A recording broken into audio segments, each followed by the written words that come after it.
I just wanted to talk about a few lessons learned while they're on my mind. Um, the first thing would be to have better control of my sleep habits, because I never did get to where I wanted to be in time. I was always running a little bit late, even if it was by 15 minutes.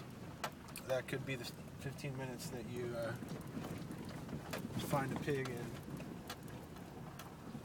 So that's something that's been a problem throughout my life, and this kind of made me see how it can really hinder me in reaching my goals. Another thing would be to find a better bug spray. The one I'm using, it works a little bit, but I think I can shop around, find something that doesn't smell as strong and that actually works better, hopefully. Another thing would be to the clothing I wore. I wore dark blue jeans and a green t-shirt, although the t-shirt was a ScentLok hunting type undershirt is what it is. I figured it would be hot, so that would be all I wear. I think that was a mistake. I think I should have worn lighter colored pants and long sleeves, even though it was hot, just to protect my skin from the sun, so I wouldn't have had to wear as much sunscreen, and also to protect my skin from bugs. In the last, it's a nice view here.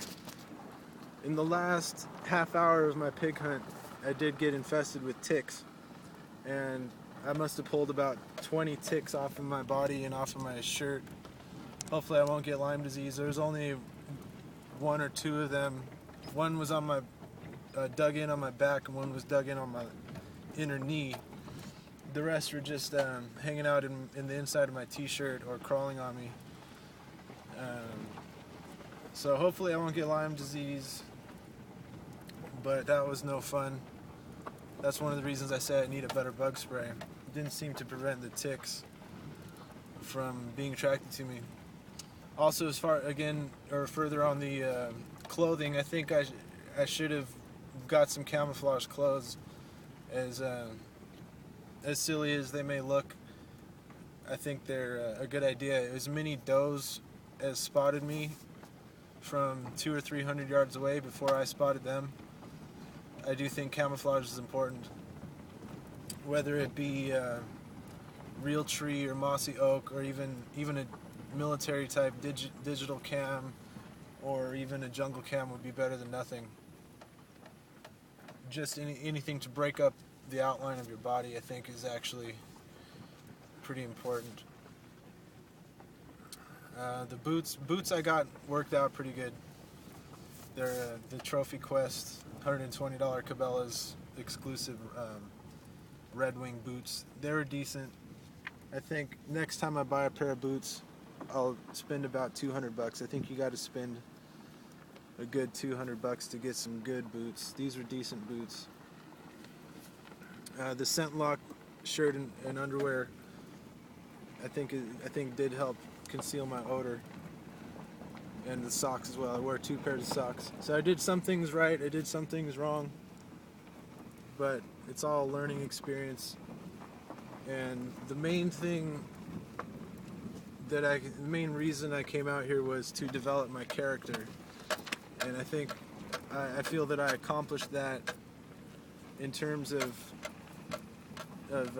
not taking that shot when I wasn't sure.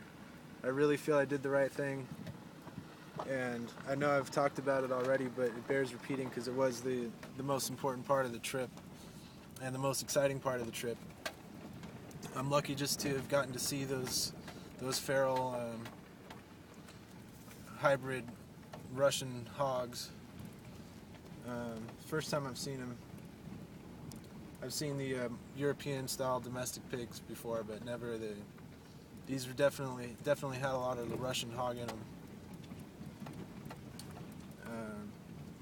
But as far as what I was talking about, being a good sportsman and developing the killer instinct, but in a balanced, regulated manner, following the fair chase put forth by Theodore Roosevelt, I feel that I took a step in the right direction, and applying it to life in general, not just hunting, but being of good character. And character isn't something that just happens. It's something that's constantly a work in progress and needs constant cultivation and nourishment. And I definitely feel that I'm on the right track in that regard. And that's really the most important part of what I'm doing here.